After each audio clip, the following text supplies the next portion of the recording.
মানুষ অর্থাৎ নারী পুরুষেরা সমবেত হয়ে গীতার মাহাত্ম্য তারা পাঠ করতে চলেছেন এবং এই অনুষ্ঠানের সাক্ষী হতে এসছেন এমন বহু মানুষ যারা সম্পূর্ণ হয়তো নিরক্ষর বা ভিন্ন ধর্মী, এমনটাই কিন্তু দেখা যাচ্ছে।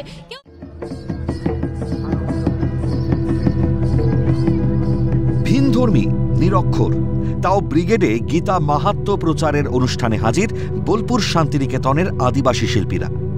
আদিবাসী জনজাতির শিল্পী, তাদের উপলক্ষ নৃত্য পরিবেশন এবং ধামসা মাদলের বোল তোলা।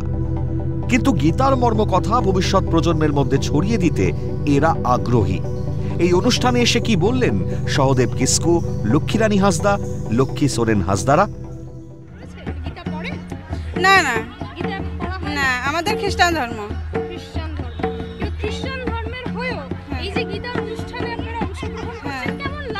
ভালো লাগছে।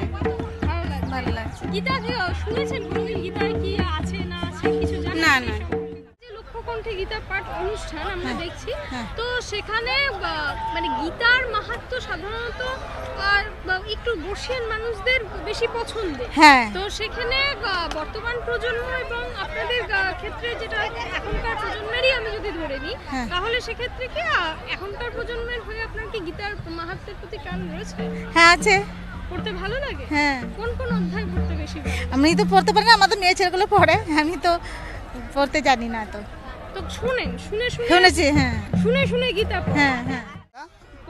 পড়েন কি গীতা? না, আমরা আমাদের ধর্মীয় অনুষ্ঠান আছে অবশ্য, গীতাটা না হলেও ধর্মস্থান সেইভাবেই আমাদেরও আছে।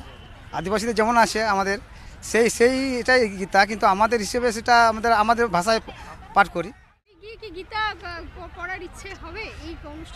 এবারে আমাদের তো গীতা পড়ার না ইচ্ছা হলে বাচ্চাগুলো যারা আছে যারা ভবিষ্যৎ, তারা তো একটা ধারণা দিতে পারবো।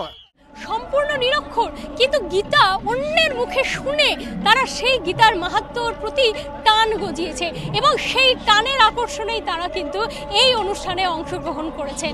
ক্যামেরায় শুভজিৎ গাইনের সঙ্গে অদ্রিজা ঘোষ, ক্যালকাটা নিউজ, কলকাতা।